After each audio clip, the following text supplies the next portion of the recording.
Good Thursday afternoon, everybody. Come on in. Pardon me, it is Wednesday. Good Wednesday afternoon, everybody. Come on in. You know what? For the last 2 weeks, I've had my days kind of turned around, but today is Wednesday, y'all. Didn't mean to confuse anybody. Hope you're having a God blessed Wednesday afternoon. I am doing some things, praying about some things, but it's soup time. So there's some things I'm going through with some work I'm having done around here, but then somebody else needed some help with something else. So I'm going to lay that aside and I'm going to answer that call first. So we're going to get this soup going. This is mainly being made for someone that requested I make them some soup because they're having a little day surgery. So I'm going to make some soup today. And I have chosen today, y'all, to make some potato. Got my potatoes chopped up over here, chicken boiling in the pot, mushrooms, and those are my veggies that's going to go into it. Of course, I'm going to season it real good. It's going to be nice and thick and creamy and good. It is 50 degrees here today in North Carolina, and it is a day that I think we could use a hot bowl of soup. And based on the way things have gone today with some stuff that I'm dealing with, back to that bathroom install again, y'all. We'll get into that at another time. That's a whole nother segment. But anyway, God is good. He allowed me to do some things on behalf of that, pulled me back and put me on track. And he sent some more things for me to do. Praise the Lord, calm me right on down. So I'm good to go, y'all. Anywho, we need to get started with seasoning uh, this chicken. Now, this chicken, I've went ahead and started boiling it because I'm probably going to have to cook it for a good hour to get it nice and tender and like it should be. Now, this chicken that I'm using drumettes or chicken wings. So I got about 3 pounds of wings in there. It's going to be nice and full of chicken. And then, of course, it's going to be full of potatoes, mushrooms, and veggies. So sit back and take notes, y'all. I'm gonna talk you through it as I do it. It's not, it's not a whole difficult, big old deal. Soup is not that difficult to make. Just you decide this could be beef in the pot. It could be ground beef. It could be ground turkey. Whatever you want to throw in there for your meat, for your stock, to make your stock with. Okay, so we're gonna start getting a taste in there. So I've got some chicken bouillon seasoning. I'm going to drop a couple tablespoons of that in there, and that will give the salt that this dish will need, okay? I'm going to stir it around really good, and then I'm going to come over here and I'm going to look in the cabinet, and I'm going to find my black pepper. Let's see, there's my black pepper. Well, no, yeah. There's my black pepper. I'll find my black pepper. So we want that chicken seasoned up really, really good. So when we are eating it, while we're eating that soup, and we pull one of those drumettes that we want it seasoned, put about a good teaspoon of black pepper in there. And I'm going to pour in some onion powder. Excuse me, a tablespoon of onion powder. Y'all not seeing all this, are you? I don't know why are you not? There we go. Get the camera right, lady. Okay, so we're gonna do. This is a tablespoon of onion powder. Okay, even though I put onions in my veggies here. Now this is 1 large onion, 1 medium green pepper, and about 4 stalks of celery that I've ground up in my food chopper. I'm gonna put all that goodness in there. And it's going to cook all through that chicken and all through that broth. Good, y'all. And that's about 1.5 gallons of water is what I'm starting out with. This is a big old pot of soup. So, if you don't want to cook this much, get all your ingredients together. And then you can make a smaller pot. Or you can make this big pot. It freezes well. Now, this is something that will go in the freezer. It's not going to stay in there that long because it's fall, and we'll be eating more soup and things like this. If you know that you're going to be eating that food throughout, it doesn't matter if you cook a great big old pot. So this is what it should be looking like in that pot now with all those veggies and the chicken in there. So We're going to get that boiling, and we're going to boil it for about a couple of hours. And when it gets done, it's going to be so good. You can really eat it at that point. But then we still got to add our potatoes. This is those little small potatoes that I just, because they say they're washed. I washed them again, and I cut them in 4 pieces. And of course, the mushrooms, about 2 cups of mushrooms is going to go into the soup. And we're going to have to end up putting some more water in there because we're going to need more water than that to cook it throughout. Okay, so now we're just going to go ahead and I'll be right back in an hour. Okay, so hang tight. Find you something. You know what? Whatever you got in your cabinet, you know, it doesn't refrigerator. It doesn't necessarily have to be chicken. It could be, like I said, it could be beef, ground beef. You could maybe have some beef sausage or whatever sitting around there. Just as long as you have something to make your chicken stock, or your soup stock with it. And just go ahead and start cooking and let it go from there. I'm going to go ahead and cover this. And I'm going to lower the heat on it. And I'm just going to let it cook. This is my big old soup pot. Let's see, Tansy was 46 this year. My 46-year-old soup pot. Okay? So it's still working fine. Still working fine, honey.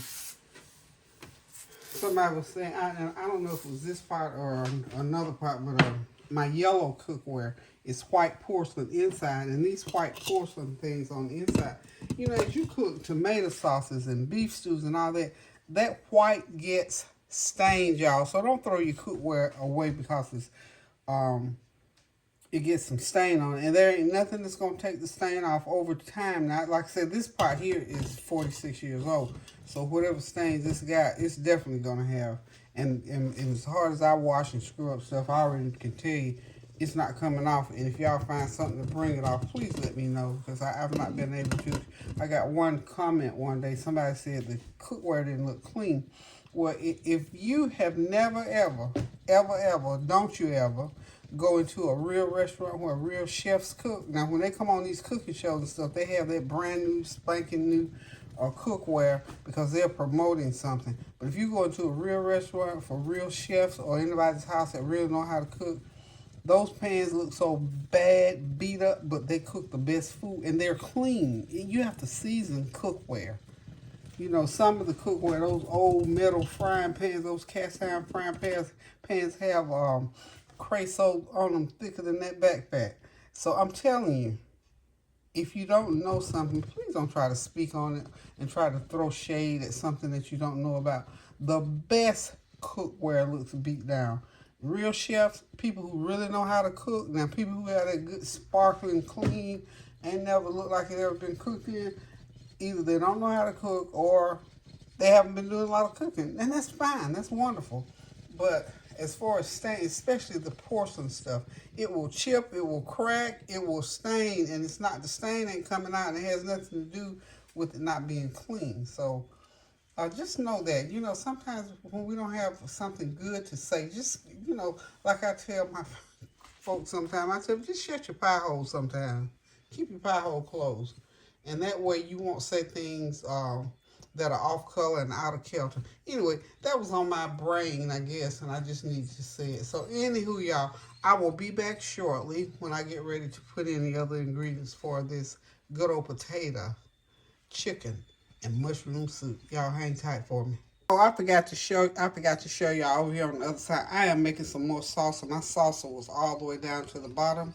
So I went ahead, since I had my food chopper, I went ahead and chopped the equivalent of about 3 large tomatoes, 1 large onion, and 5 stalks of celery, and a medium green pepper. I just went ahead and chopped it up. That's how I make my salsa, with bell pepper, celery, onions, and tomatoes. Those 4 ingredients go to make up my veggies for my salsa. I also use cilantro in there, and I don't have any. I didn't grab any fresh, but I do have some in the cabinet that I can use. And this makes a good. This is probably 2 quarts. I've got to also put in I put in about a 1/4 cup of vinegar. I use, of course, y'all know I use Bragg's vinegar. This is so simple to make, y'all. About 1/4 cup of Bragg's vinegar.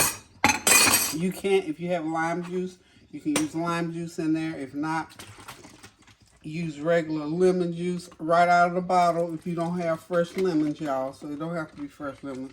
And then I put a little bit, maybe a couple teaspoons of the Himalayan pink salt in there. That's okay. And if you got fresh garlic, put fresh garlic in there. I don't have any fresh garlic, so guess what? I'm going to use my my powdered garlic. Put lots of garlic. You have to have a lot of garlic. So you put a couple tablespoons of garlic in there. I'm going to put 2 tablespoons of my cilantro lime seasoning in there. This is what I eat with chips. I put it on everything I eat, y'all. Pretty much everything I eat, I use my salsa. And I'm going to put in a couple tablespoons of onion powder. I mean, honey, we got to have this flavor in here. Some people probably say that's too much seasoning. Well, if you want to make this and you don't like a lot of seasoning, don't put in as much. So, you know, for me, and I've got, and I usually put crushed red pepper in it, but I got to find my crushed red pepper. I don't think I'm out. I thought I wasn't out, but we'll see. Anyway, crushed red pepper's in there, maybe a teaspoon of crushed red pepper. Stir it up real good, and it's best after it's set about 2 or 3 days, but you can still eat it on the first day. So, just stir it up real good. And this is some of the best salsa that I've ever eaten, because that jarred salsa, it's okay, it's good. I ate it for years, but I kept thinking, I don't want my salsa to taste, I want mine to taste fresh. So I started one day about 4 or 5 years, 6 years ago. I got right in here and chopped up my stuff and made my own, so I haven't looked back since. Now, if you want to, you can pour a little bit of that already made salsa in if you don't have, certain ingredients to go in there. That's fine. You can do that, and I do that from time to time. But this salsa is ready. I mean, all you gotta do is cut up those 4 veggies: bell pepper, celery, and onions. Bell pepper, celery, onions, and tomatoes. Yeah. And you cut as much or as little as you want to. Me and Lauren, honey, we love this, and her daddy, oh Lord, yes, we love this, and we have to chewing gum and breath mints afterwards and brush our teeth, but that's okay. It's good with any kind of your favorite chips, or it's good on meats. It's good with veggies. I mean, it's good over rice. It's a wonderful, wonderful, wonderful side dish, and it's so nice and healthy, y'all. So, anywho, we'll be back in a little bit. Okay, y'all, I'm back. The chicken is ready. That broth is wonderful. It tastes so good, y'all. It tastes so good. So what I'm going to go ahead and do now, I'm going to go ahead and put my potatoes in. Let them get to cooking. My potatoes going in there. Lots of potatoes, because even after the chicken is out of there, once those potatoes cook, oh Lord, it'll be so good to have that nice potato soup. And now I'm going to go ahead and put in my mushrooms. I got those potatoes. That's about 4 cups of chopped potatoes, or maybe about 2 pounds of potatoes in there. And I'm going to put in 2 cups of mushrooms. I'm going to chop them up a little bit, not a lot. 2 cups of mushrooms, y'all. Y'all know this is going to be some good old potato, chicken, and mushroom soup. And we're going to let this cook now for about another 30-45 minutes, and it should be ready by then. And I may thicken it a little bit. We'll just see if the potatoes cook into it and get it thickened. If not, I've got some chicken gravy mix that I'll put in there to thicken it with. We're going to keep the flavor going, y'all. So y'all hang tight, and we'll be right back. Okay, y'all, it's soup. I think I'm going to thicken it just the slightest little bit, and then I'm going to turn it off. Look at all that goodness in that soup. Look at that. Everything is done and nice. And I'm just going to put a little bit of that, just a little bit of chicken gravy mix, just to give it the slightest bit of thickness in there. And of course, flavor. Not a lot, because I don't want it thick. I just want it thick enough that, it's creamy. And of course, I got to put the stick of butter in there at last. Butter, where are you? Okay, this is my Smart Start that I'm going to be putting in. It doesn't come in sticks. It comes in, you know, the tub of butter. Okay, let's get us the equivalent of, that's about a couple tablespoons. A little bit more. I think that's about a stick of butter. What y'all think? Get that stirred right in there. And we got us some good old chicken, potato, and mushroom soup. And it, like I said, today is a good day for soup. It's in the 50s today. So that's pretty good. So guys, that's how you make a real quick pot of soup. The only thing that took a lot of time was the fact that we had to cook that chicken. But this is gonna be some good eating, y'all. Good eating. That nice broth in there. I'm telling you, you can't beat a good old bowl of soup. Look at that big old chunk of meat in there. Yep. Oh, and by the way, this is like 3 pounds of chicken wings, 3 pounds of potatoes. What else did I put in there? And 2 cups of mushrooms, fresh mushrooms. And then add all your seasonings in, and you're good to go. Oh, I put a couple teaspoons of turmeric in there. Got to get that turmeric going, y'all. So I'm going to turn it off now because it is good and done, y'all. Done. So guys, listen guys. Keep those prayers going up now so the blessings will continue to come down. Do something kind for someone. Make a pot of soup and take somebody some. I'm going to take someone a couple of bowls of this one here. Because like I said, somebody had asked me about soup today. So I got soup's on, y'all. Soup's on. So I'm going to go ahead and let this cool down a little bit. And then I'm going to take my neighbor a nice bowl of soup for her dinner. A couple of bowls of soup, rather. So, listen, keep those prayers going up so the blessings will continue to come down. Continue to pray without ceasing, doing something kind for someone, a word, a deed, or whatever. And remember to always pray without ceasing, y'all. Just can't never say that enough, because prayer is always in order. It's always needed. That's probably my grandchild calling for me. So, I'm going to say love you guys until the next time I cook. Keep those prayers going up now and pray without ceasing. Toodles.